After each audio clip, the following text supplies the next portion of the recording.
Hello, and welcome back to Beating a Dead Horse. We have been reunited, which means I am your host, Sean McKinda. And the king has returned, the king of the monsters, Godzilla, and also Jackson Keller. That's me.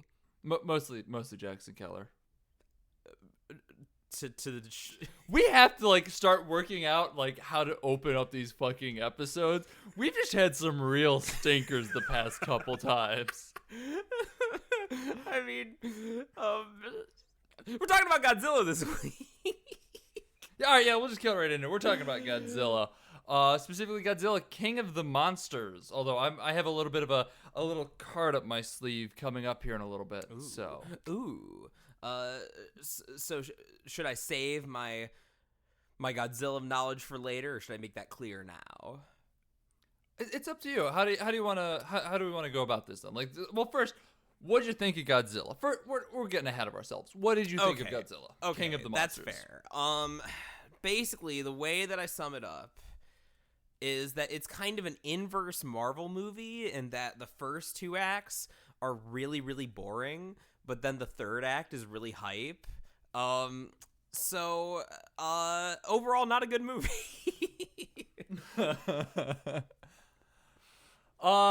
So I saw this with one of our buddies, one of our old roommates from college. He and I had seen the Godzilla 2014 movie together, and we both rather liked it. I know it's a bit of a divisive movie, but I was a fan of it, and so is he. And he, more than Jackson or I or basically anyone else we know, is one of those people where he can go into almost any movie and find enjoyment in it. There have been very few movies that we have gone with him to, and we walk out and he's gone, that was a bad movie.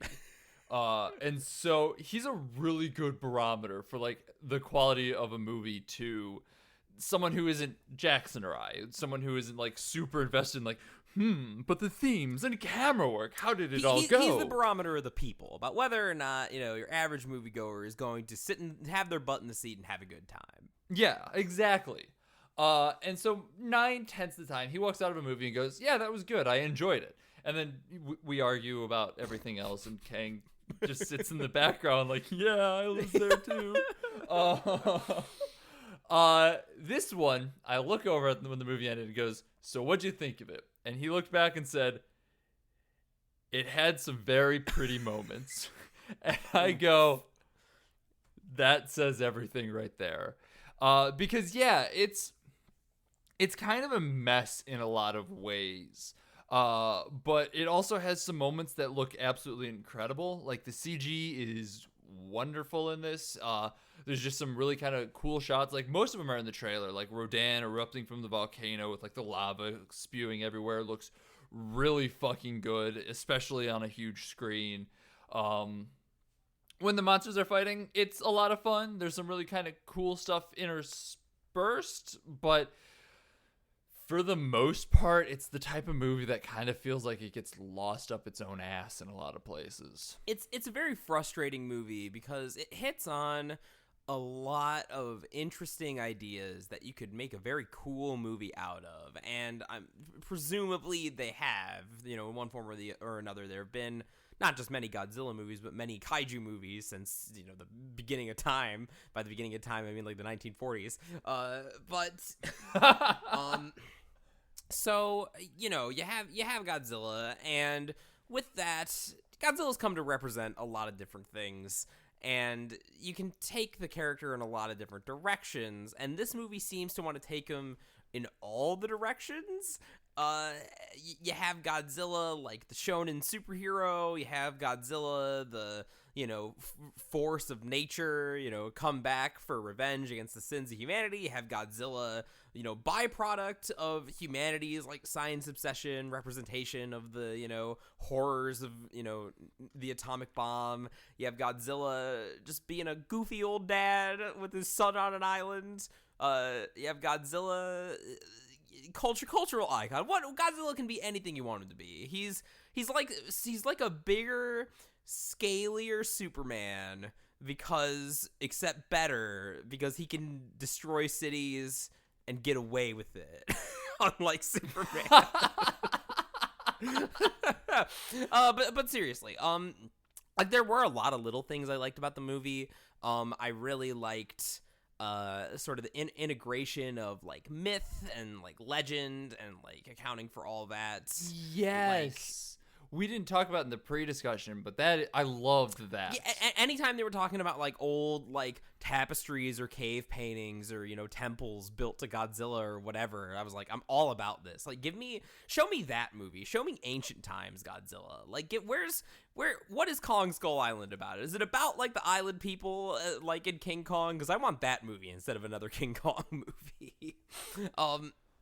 We should clarify that neither of us have seen Kong Skull Island, which is considered to be the best of this trio of movies. They're all related to each other, and neither of us have seen Kong Skull Island, which is probably an oversight. Yes. I mean, I do want to watch Kong Skull Island, which I feel like is the best thing I can say for this movie, is that it made me want to watch other better giant monster movies. But yeah, so like the integration of like myth and legend is cool. The like there's a lot of times I like the angle that like, you know, the main boring dude is like studying wolves, and like they apply a lot of like realistic animal psychology to the monsters. That's an interesting angle. You can do a lot of things, and this movie recognizes that, but it did none of them. And it did all of them at once. Well, I was gonna say, it recognizes them and did all of them, which means it did none of them. It tried. Oh God, you're so right. Yeah. It's interesting in that regard, and that like it throws so much at you, basically nonstop. And it ultimately you just get bored. Because obviously you're here to watch Godzilla fight other monsters. That's what this movie has been built up to be. The trailers all made it look like that. But there is so much nothing before you get there. Just to kind of shed some context on this, in comparison to Godzilla 2014, which, as I've said, is kind of a divisive movie, but I like it anyway. First, a defense of Godzilla 2014. It was dark, and you couldn't really see Godzilla, I've heard, is like the biggest complaint about that movie, which, yes, that's absolutely true. But I think they did a lot with that darkness in terms of like adding spots of color throughout it that made the movie better than people give it credit for. Like, you couldn't necessarily see Godzilla, but you got a lot of like silhouettes of Godzilla behind cool colors and stuff like that I really liked. But the other thing about that movie is that it kept Godzilla in your mind. So even if it wasn't necessarily focusing on Godzilla at the time, like, you knew he was there. Like, if it wasn't looking at Godzilla, they were talking about Godzilla, or they were in the aftermath of Godzilla, or something. There was something to do with Godzilla. Whereas the first two acts of this movie kind of feel more...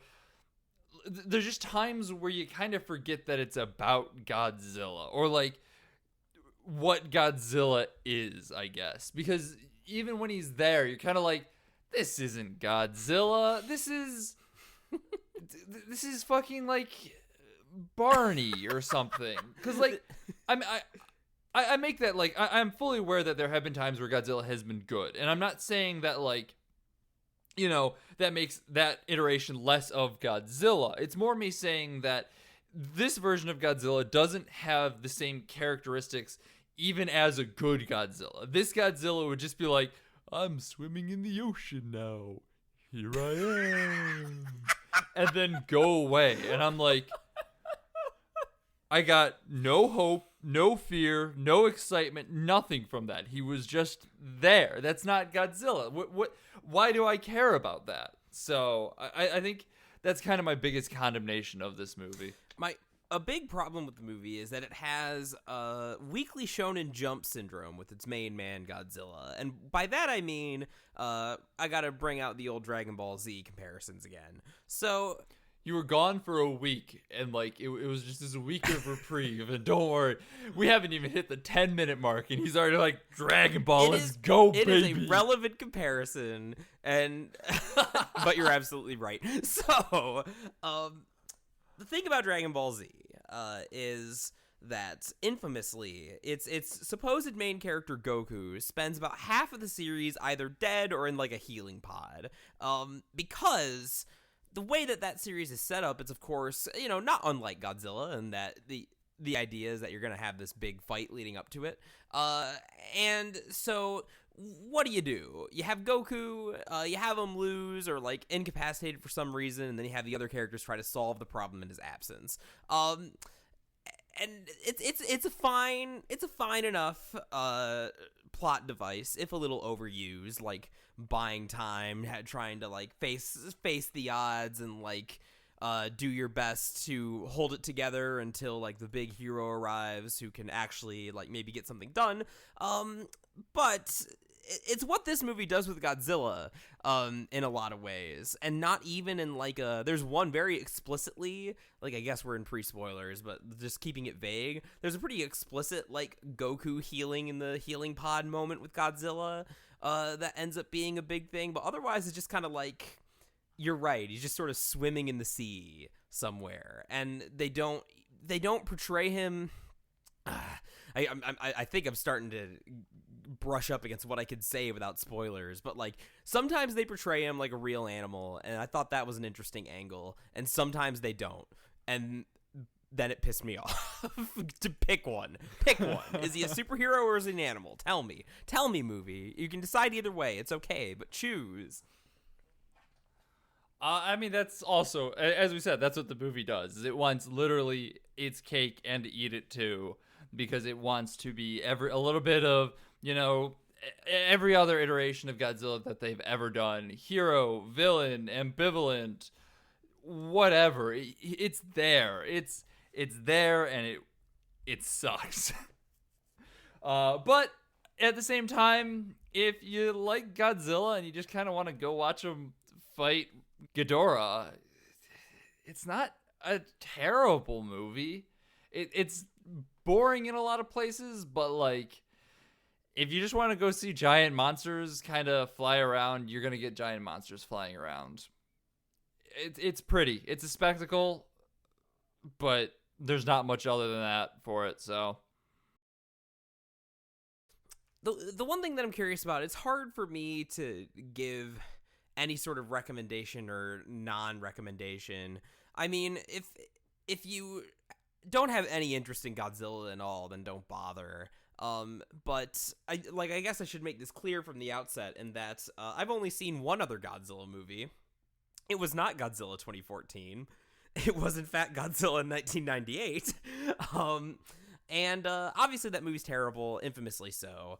But I do have, despite that, a surprising amount of, like, Godzilla literacy, if you could call it that, because I was a big fan of the Angry Video Game Nerd back in the day, and he did like a whole like retrospective on every single Godzilla movie that had come out up until that point, and I watched them all and was intrigued for some reason, even though I had no inkling of watching Godzilla movies before that. So I'm reasonably literate in Godzilla, so I managed to pick up on a lot of the like references and callbacks and like kind of deeper cuts that probably like went over a lot of people's heads, and I'm just wondering if this is the sort of fan service that like could I even recommend this to Godzilla fans? I honestly don't know, because even though I can recognize these things, I don't know how they would be taken to someone who's actually invested. Would it be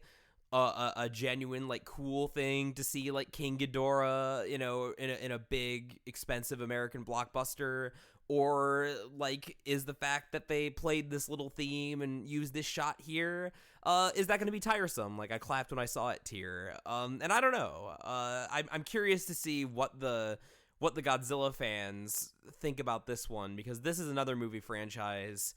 Like with these long runners like this that have so many movies, they tend to have their own like subcultures and fan bases that have very particular like opinions and interpretations of these characters. Like Godzilla's a lot like James Bond in that way. So I don't know. I as far as a recommendation, if you have no interest in Godzilla, don't bother, I guess. But if you're interested, then maybe give it a shot. I'm not even sure. I thought the movie was bad, but Well, allow me to kind of fill in some of my Godzilla back then as well, just while we're talking about it, and also because I want to put myself on blast a little bit. So first, I said I've seen Godzilla 2014. I liked it pretty well, actually. I saw the first of the anime Godzilla trilogy that they released on Netflix, which was weird but kind of intriguing. I didn't hate it, but I don't know that I loved it. I've heard that the subsequent two are very bad. And the other thing that I want to talk about, like this is, I'm going to include this when we get to spoilers, is I'm going to talk a little bit about Shin Godzilla. It's not as big of a spoiler for most people because it was basically a Japanese only release that, unless you're like a huge Godzilla fan, you probably have not seen and probably won't. But if you are a Godzilla fan, just as a quick aside, it was pretty good. I liked it. The part that I want to put myself on blast for is I have not seen Godzilla 1998. Now, the reason I'm putting myself on blast for that is because my parents and my sister, who is 4 years younger than me, watched Godzilla 1998 in, I don't know, maybe 2002, 2005, somewhere in that vicinity. And I straight up refused to because I thought it would be too scary. Oh no! Oh, you know what? I'll join you. In the blast radius, Sean. It took me a long time to see all the Jurassic Park movies because I saw the first one when I was a kid and I cried and then refused to see the other two because the first one scared me too much. So all right, we all have our little shame movies and stuff like that. The little things that we're just kind of like, no, don't. That happened. To me. See, it's not just a little shame movie. I was such a crybaby, dude. Like, oh my god, if it was even a little scary, if there was anything that happened in it, I did not want it entering my perfect happy little bubble. The only dinosaur I wanted to see was a Yoshi, man. Like, I wasn't having it. See, I don't even know why I had in my mind that I did not want to watch this Godzilla movie. Because my sister, once again, 4 years younger than me, watched it perfectly fine. But I was like so positive that I was going to hate it and be terrified. And I'm just like, I'm not going to watch it. I don't want to watch it. So my parents made me sit in my room with the door closed. Amazing. So yeah, that's my shame. But also I haven't watched Godzilla 1998, which is probably a good thing. You know, you might get a kick out of it, honestly. It's from like it's so bad it's good type of thing. Absolutely. I got some nice chuckles out of it. Being someone, because like to clarify, I did not see. I think I did see a little bit of it as a kid on TV, but mostly I watched it later. I can't remember why. I had a friend who was really into Godzilla in 1998, unironically, and I like couldn't. Like, I had to hold in my laughter the entire time. It was a real harrowing experience. Oh, no. No, I trust Roland Emmerich for a good laugh, honestly.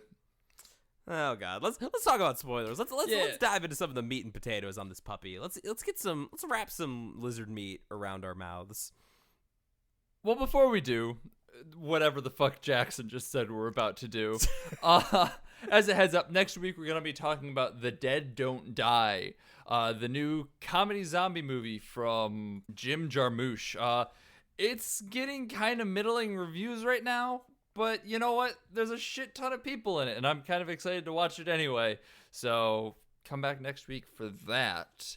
For now, though, let's talk Godzilla King of the Monsters and probably a little bit of Shin Godzilla, just because I watched it yesterday in preparation for this. Kind of like I want a good Godzilla movie in my veins too, like something that I can compare this to and kind of get a better idea on why people aren't liking it.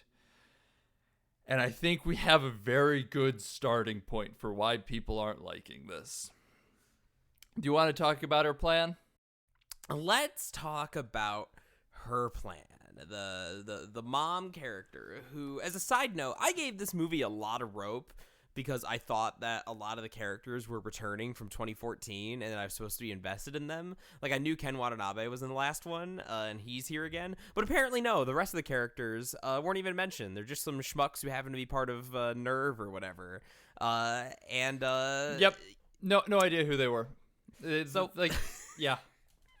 So, if some of our regular horselings might remember our conversation about Final Fantasy VII and how I gave that game a lot of accolades for being really even-handed about environmental issues and being and taking a stance and worldview that I didn't necessarily identify with, but I found compelling and complex all the same.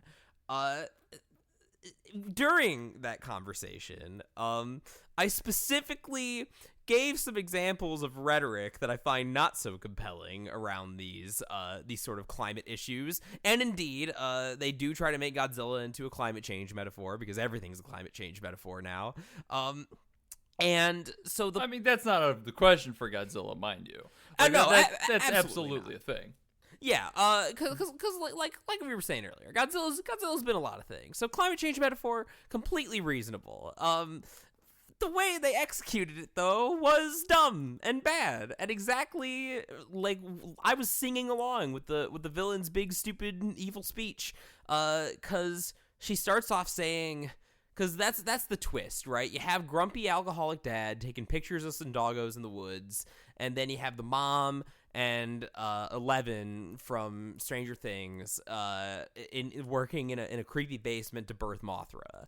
And so one thing leads to another. Tywin Lannister leads his mercenaries to capture the mom, and the dad comes out of retirement for one last job or whatever, because his daughter and his ex-wife, who cares. Also, we have no idea what any of these characters' names are, and we're basically refusing to look them up, because if the movie doesn't care enough to remind us in a way that we will remember them, we don't either.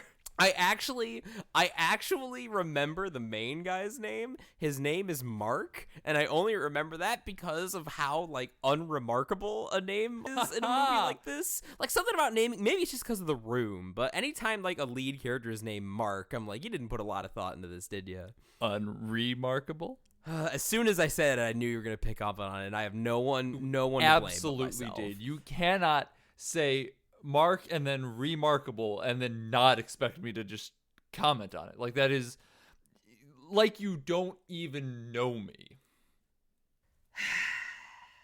So like I was saying, I can't take the name Mark seriously because of The Room. And more to the point, I can't take these characters seriously because everything about them is a fucking disaster.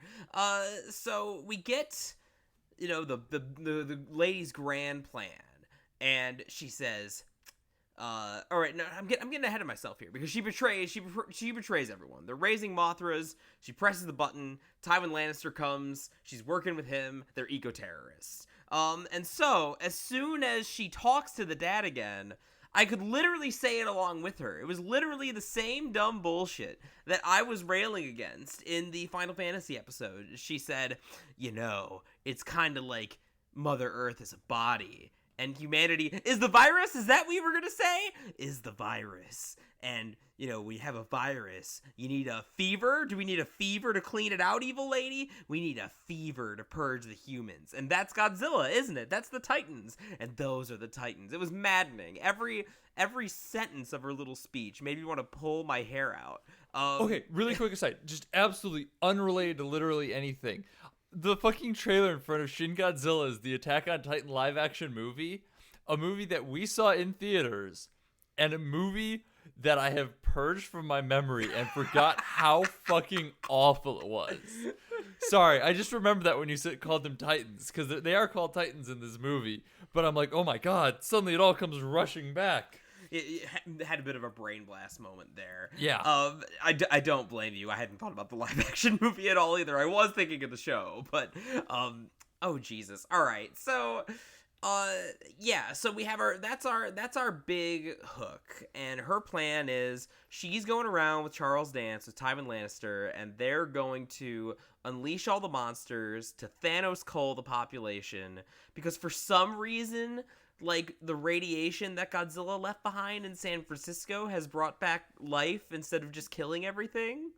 That's not unheard of in Godzilla movies either. That's kind of what Shin Godzilla ends on too, is them realizing like, hey, we can use hit pieces from him to make everything better. Oh, so that is a lore thing. Okay. Yeah, that's a right. thing that happens in other movies. All right, I can accept that then, because immediately, like, Godzilla being the symbol of radioactive destruction. Normally that's not the kind of detail to get too hung up on, but I'm like, back up. Godzilla was a metaphor for the atomic bomb originally. You trying to tell me that his radiation is bringing people life? But I mean, if that's a wacky lore thing that's been established, then so be it. No it's further at least questions. in Shin Godzilla, so I would assume that probably came about during like the Showa era, like 60s stuff. If I had to guess. Anyway, Godzilla fans can, correct me on that if need be. But, so that's their plan. They're going to restore all the plants by having the monsters kill all the people. Okay, as far as evil plans go, fine. You delivered your speech in the most hackneyed way possible. But what drove me nuts then was, obviously all the heroes are like, oh no, you're crazy. I hate Godzilla because my son is dead and he killed him. Like Anakin Skywalker with the Sand People. So fine, there's your conflict. Sure, whatever, I guess we need some humans. We don't really need humans, but, don't tell anyone that. But this is our plot. Except then, when it turns out that Ghidorah is raising all the monsters at once, because he's some kind of alien super monster, suddenly... Also canon. I did look that up because that felt like a silly thing, but it is in fact sometimes Ghidorah is from outer space. I think I remembered that from my AVGN video days. Would have been hilarious if it was just Space Godzilla, like the big crystal boy. So Ghidorah's from space. He's asserting his dominance as like the apex predator. All the monsters are rising up, and suddenly she looks horrified. And it's like, what do you mean? Like, wasn't this your plan all along? And they do some like, No. It happened too fast. No, but what difference does it make? The speed is crucial. The speed is crucial. The speed is crucial. I have no actual answer for you. I just... Because even Tywin Lannister calls her out. Like, he's like, what were you expecting? That because she's having a moment, because, she's supposed to be sympathetic for some reason. She's, like, having a moment where she's, like, not going to push the button because her daughter's like, Mom, please, don't release Rodan. And Tywin's like, well, what do you expect was going to happen when we unleashed all these giant monsters? I thought this was the plan, idiot. It just got, like, accelerated. And they try to, like, hand wave it by saying, Ghidorah is not from this earth and, like, an invasive species or whatever, but like that goes nowhere thematically. Exactly, the end result is still the same. They're not like, it's still, and in all other moments it's presented as like, the two alpha males like getting control of the pack, which was also, so this makes me mad. When Godzilla finally comes back, like I said, you can either have him be a wacky superhero or you can have him be like a real animal, like an intelligent animal, but an animal nonetheless. You cannot do both. You cannot try to convince me that you can do both.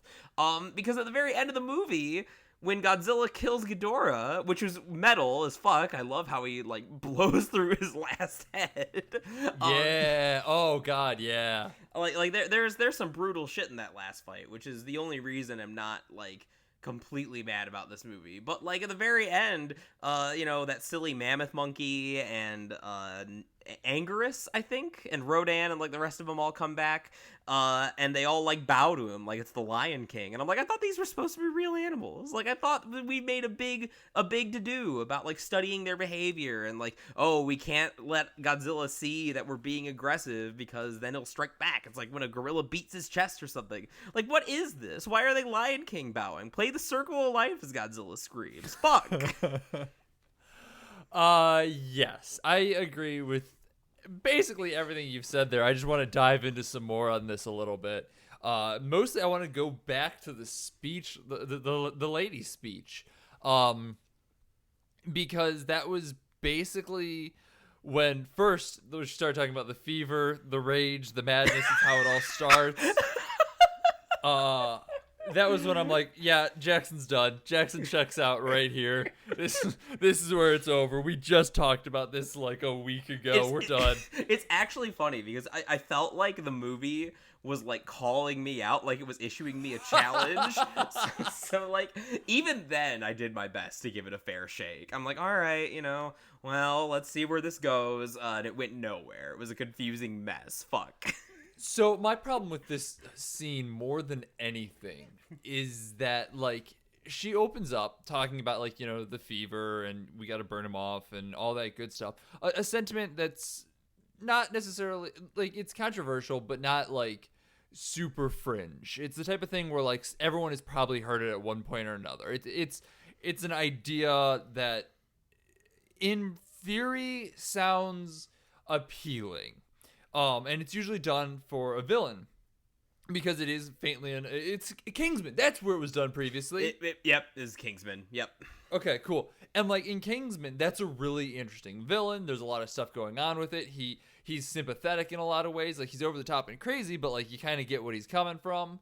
So the other thing about Kingsman 2, I think that sorry to cut you off, but I want to illustrate. Wait, Kingsman as well or Kingsman 2? Kingsman as well, not Kingsman 2, not the People Burger lady. So but we don't talk about Kingsman 2. The other thing about Kingsman is that that the reason that Kingsman's one of my favorite movies, and Samuel L. Jackson's character is a big part of that because A, it's satire, so it doesn't take itself completely seriously, and like he's meant to be kind of an absurd Bond villain, but B, his plan doesn't just end with we're gonna burn off the people. He very explicitly is like, I'm gonna take the people who matter. Like the whole because that's the thing that's missing in these like climate change comparisons, like the fever and stuff, is that when shit's gonna hit the fan, when the sea levels rise and everything is fucked, it's not gonna be like the rich people, the powerful people who are gonna feel it first. It's gonna be the poor people, the marginalized,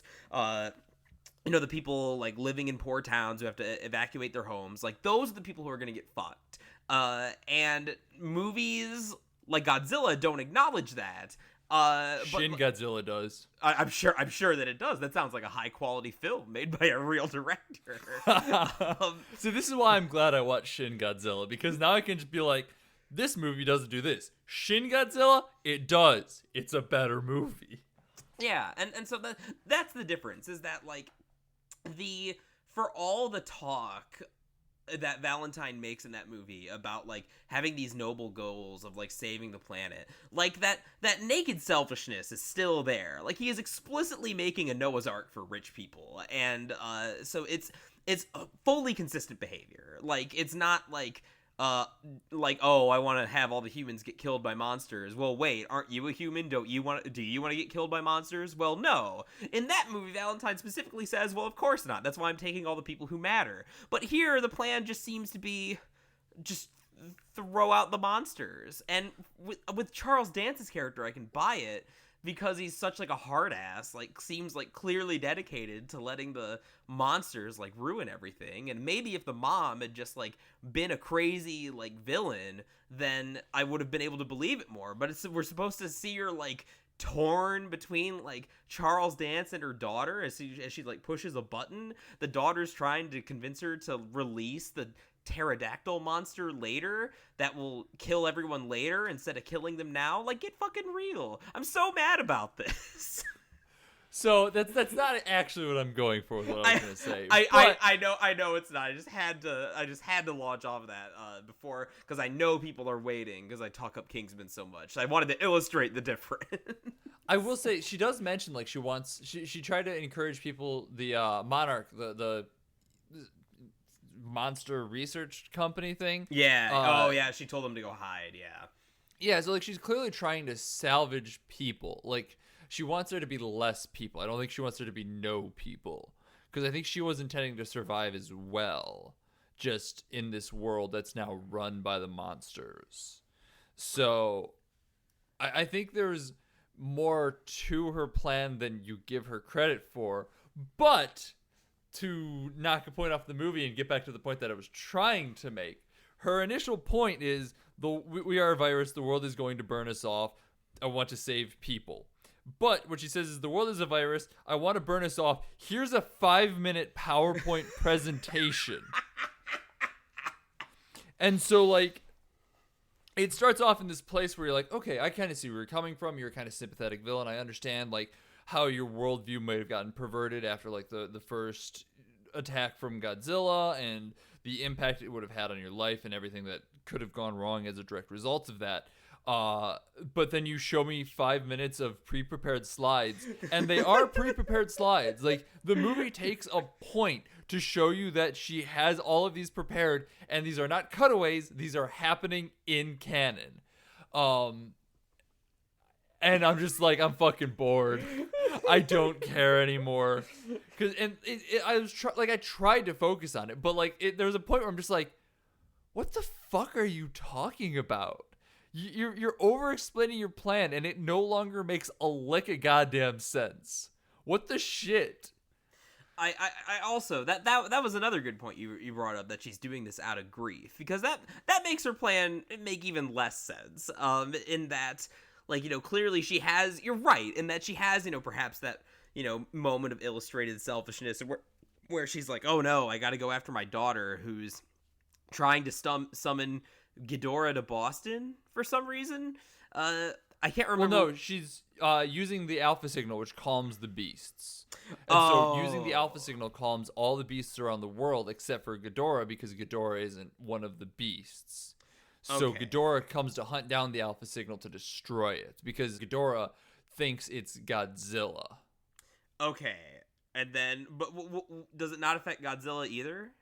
No, because from what I'm kind of getting of it, like, this is pretty much conjecture based on, like, the text of the movie, is that the alpha signal is basically the noise that Godzilla makes to kind of signal, all clear, stop doing whatever the fuck you're doing.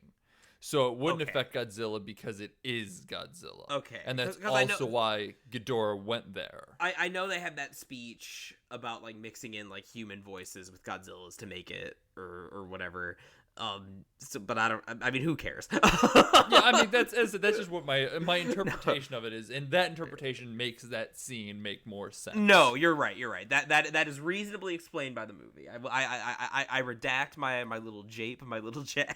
I will say, just as a quick aside, because Ghidorah was in DC, and DC Flooded just looked like a Roland Emmerich movie. Speaking of Roland Emmerich. Oh my god, it totally did. It was just Roland Emmerich with a dragon. Yeah, it was. It was like Day After Tomorrow. I'm like, this is just fucking Day After Tomorrow. What the fuck's going on here? Geostorm. Geostorm. Oh. So. That was a bad movie. So, you know, evil lady, sympathetic lady, mom's doing this out of grief because she lost her boy, and now she's got her daughter and wants. Also, before we say anything, y'all thought we wouldn't be able to tie this one back to death, but here we are. It's all grief, baby. It's all everything is grief, baby. Oh god. So Zilla. And that was a direct quote from the movie. It was, and that's why I'm crying now. Grief. The son, he's dead, boo-hoo. So, alright, you're right, and that in terms of, like, on the broad scale, like, I can see, like, you know, these are the two different ways that, like, you know, this family's been split apart by grief. You know, dad, like, went to go shoot photos of doggos in the woods and drink a lot and, you know, ruin their marriage, and mom is, like, dedicating herself to her work to, like, save the world in her mind, and, like, the interpretation to me that makes more sense for a character whose son was killed by Godzilla to become obsessed with all the monsters is that, like, basically, like, I have given up I am surrendering myself to these forces beyond my control, and like that's why I'm giving the world to them. Like that tracks better for me than what she actually says, which is like, I want to make a better world for my daughter, but at the same time I also want my daughter to go live in some shitty bunker while the monsters do everything. Like, I don't get it. Like, if she still has this daughter that she's invested in and ultimately chooses over, and I mean, I guess that's supposed to be like, you know, the pull in her character, like, you know, what she sees is for the greater good, and like what her, like, you know, her daughter, like grounding her humanity. But the way that it plays out, like, it's not subtle at all. And like I said, it's literally like she has a button, Charles Dance to her left telling her about for the greater good, and her daughter to the right telling her no, please don't. And then she hits the button, and it's not really explored. Her character is so thin and confusing and dumb, and the dad is just as thin and confusing and dumb because he suddenly likes Godzilla because he's Goku now, and he's got to go fight Vegeta, King Vegeta in DC. Even it's like I know he's supposed to be inspired by Ken Watanabe's example, because like that's the only human character that I had any sort of fondness or appreciation for. Like, just this scientist man who loves these beasts. Like, I want to be Godzilla's pet. Like, fuck yeah, dude. He was from the first one too, and like they clearly recognized that people liked him a lot in the first movie because he was a good character in the first movie as well, and like bring him back, have him do more of that. But then they killed him this time, so I guess he's done. So he sacrifices himself to Godzilla, and then Mark has a change of heart because of that. But like, well, Mark already had a change of heart before that. I mean, yeah, but like, what was the moment? Like, why? I don't get it. Was it because of casual racism? Oh yeah, they were not great to their Asian characters in this movie. Was it just because, like, you know, he got enlightened by his superiors from the East who know about mystical shit? I mean, it's terrible. I mean, beyond that, like, I think there is, see, Mark's turning point is kind of ambiguous for me, but I think it kind of it felt natural over the course of the movie, just immensely unsatisfying. Because like you saw little glimpses of him kind of respecting Godzilla, like with the whole blast shield thing, or at least it's initially an understanding on how to interact with animals, and then like it kind of slowly turned into an admiration and understanding of what Godzilla is and what he does. But like there's never that aha moment. It just kind of is a slow burn that doesn't ever feel like anything. No, until you get like just a bunch of canned speeches from literally a fortune cookie, apparently. Capital Y, yikes.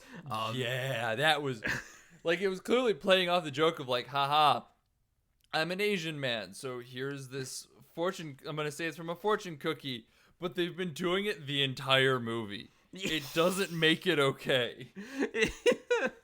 Like, it's just like you didn't earn this movie. You literally just had a Chinese character explain that, you know, dragon slaying isn't a concept in my foreign land or whatever. It's incredibly cringy, incredibly terrible. Yeah, it's not great. So, but the thing about Mark is that, like, I think that part of my confusion, part of my frustration rather, because you, like, again, like you say, it's natural, it's sensible over the course of the movie how he goes from, you know, hating and fearing the demon to respecting the demon, or whatever Ken Watanabe tells him. But the thing about it is that, like, I think it ties back into, like,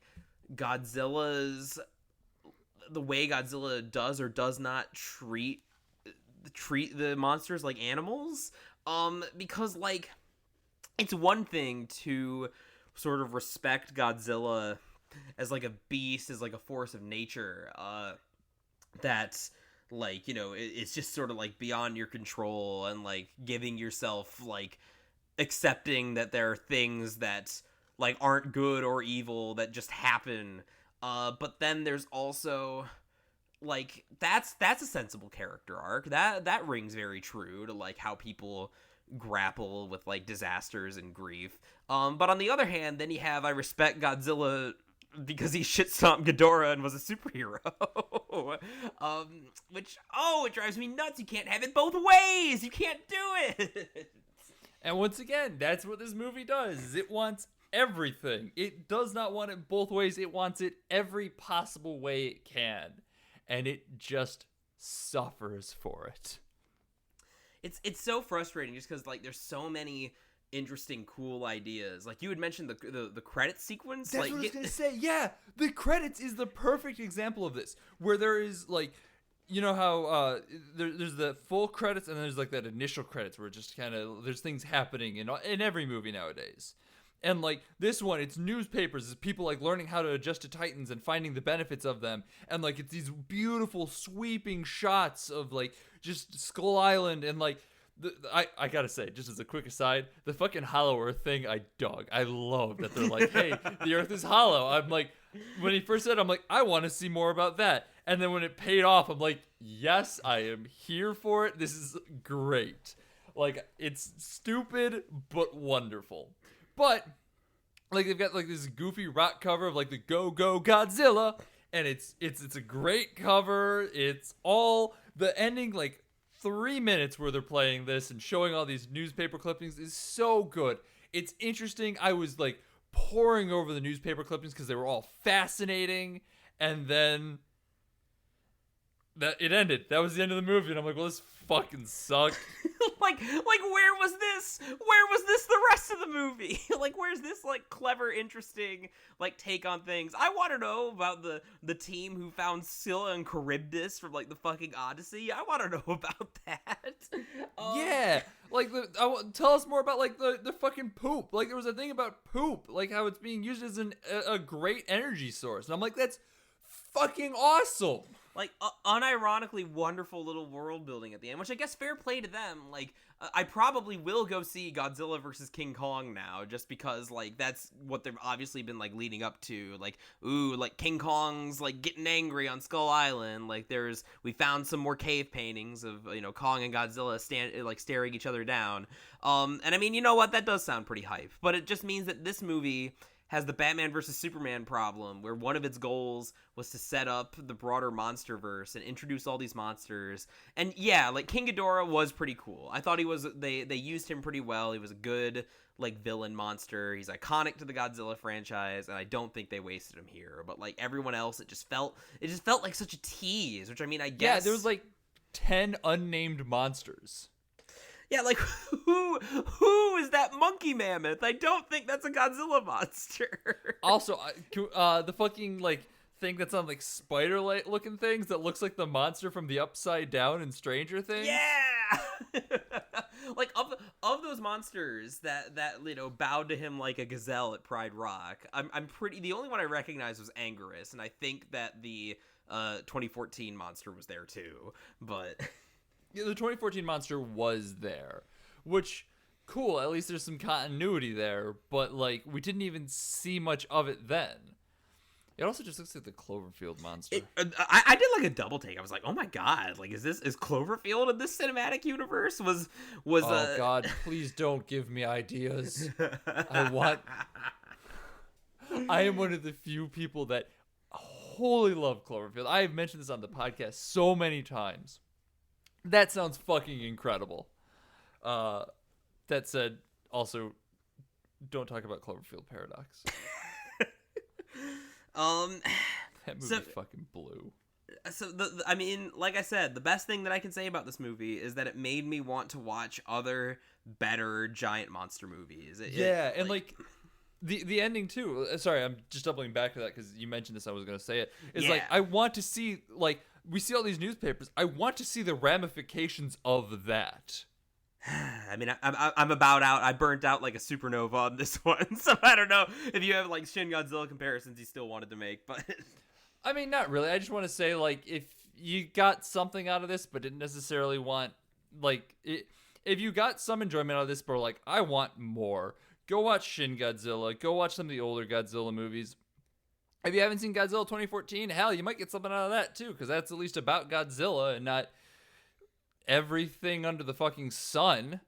I mean, that's really it. Like, I didn't want to dive too much into Shin Godzilla just because I think there's a lot of really interesting stuff that they do with it.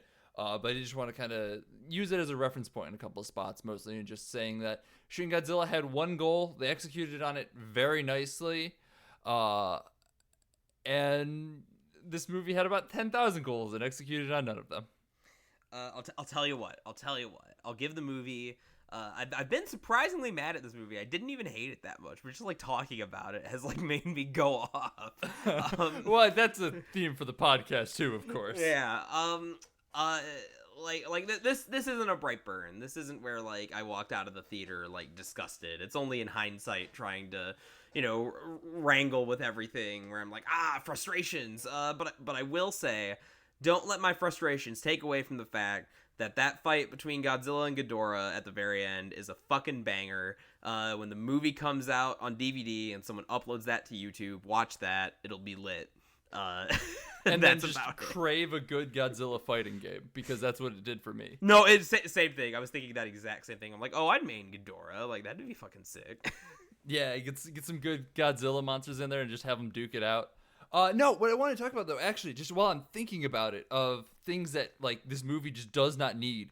Because my buddy and I left, and we're just kind of talking about it. And, like, once again, neither of us hated it either. But we're like, let's just talk about some problems with it. And we both realized you can basically cut out the entirety of the terrorist subplot, and it would be a fine movie. Because the only thing that they do is wake up Ghidorah, and that's about it. Everything else happens on its own, or could theoretically happen on its own as a result of Ghidorah waking up and waking up every other monster. Like, just have Ghidorah wake up naturally, or have them like accidentally experimenting with the orca with Monster Zero as opposed to with Mothra. Like, there's all sorts of options, and you take out a whole subplot and suddenly the movie is way more streamlined. And suddenly it's an hour and a half and not 2 hours, because it felt very long to me. Very, very long. Yeah, there were times, absolutely. Yeah. But I think like just dropping the terrorist subplot will take almost nothing away from the movie and just generally improve it because there's less to focus on. Yeah, I agree. I think that's more of a Band-Aid fix. I think you'd have to redo this from like pretty much the ground up in order to get like you'd have to pick one of those many things it wants to do. I mean, absolutely, but I do think like even just removing the terrorist group will kind of cut down on just the number of things it wants to do. True. So like it'll go from like an average, like a little bit below average to maybe a little bit of above average movie. Yeah, like yeah. I think it would improve it just enough that I think it'd be like, yeah, I'd go watch that again, as opposed to, it was, And that's a review of Godzilla, King of the Monsters. Just a beleaguered sigh. I've been Sean McKinda. You can find me on Twitter at Sean_McKinda. You can also find me on Twitch over at twitch.tv/helpus_Skippy. I stream all the fucking time. You should absolutely go join me on one of those streams. I'm playing Mafia 2 in preparation for our next month's bonus episode for patrons, as well as a Nuzlocke run with Jackson of Pokemon Emerald. I'm going to be playing Persona 4 starting up here soon, and I'm doing Danganronpa 3 for next month's video game episode, or this month's video game episode, but we're doing it on the first week of July.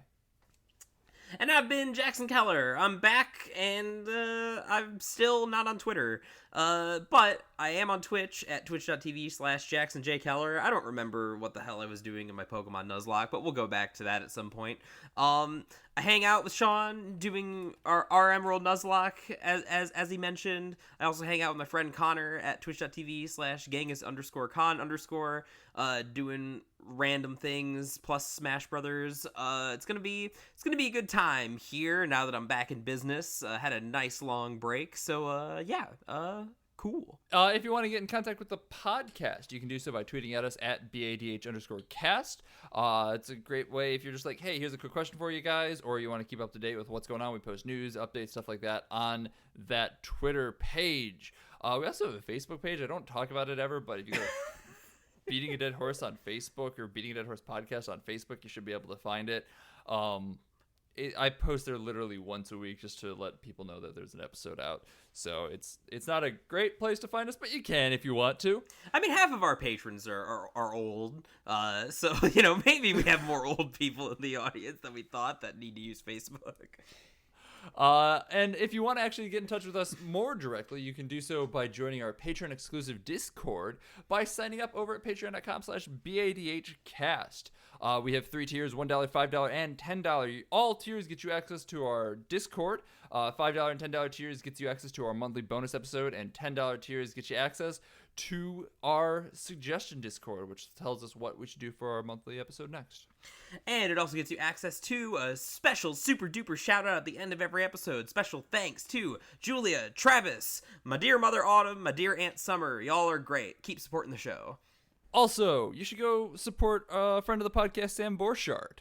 Are you a sad boy? Do you need some lo-fi chill beats to relax and or study to? Well, Rio Nero's self-titled debut album launches on June 23rd on Spotify, Apple Music, and iTunes. You can pre-save or pre-purchase now at distrokid.com/hyperfollow/RioNero/RioNero-3. That's distrokid.com/RIONERO/RIONERO-3. He's got some great music coming out. It's going to some great causes. You should definitely go support him and listen to it and shit. It's good stuff. It is good stuff. I'm on an album cover of one of his singles, so immortalize me in history, fans. Also, thanks to StoryMoviersTheirSite.com for the endorsement. There are a bunch of really cool writers doing a bunch of really cool writing. They've got some gaming content. They've got movies. They've got TVs. They got news. They got basically anything that you could want over there, including me as a writer. I just put out a whole thing about what Nintendo's E3 Direct looked like, so you should go read that. Also, thanks to Loads of Highway for the use of our theme song. It is Suicide, alternate take off the album High Octane. Low Expectations. They are on Spotify and everywhere else you can get music as well, so you should go listen to them. They're an awesome band, and they're worth the listen. As I said, next week we'll be talking about Jim Jarmusch's The Dead Don't Die. That'll be at the same time, same place, Thursday at noon Eastern Standard Time. I don't know why I'm giving this much information for it this time, but you know what? I've just kind of hit this voice line of thinking, and I'm just sticking with it. So here we are. Use the radio voice, Sean. Drown us in your sweet dulcet tones. Bye. Ooh.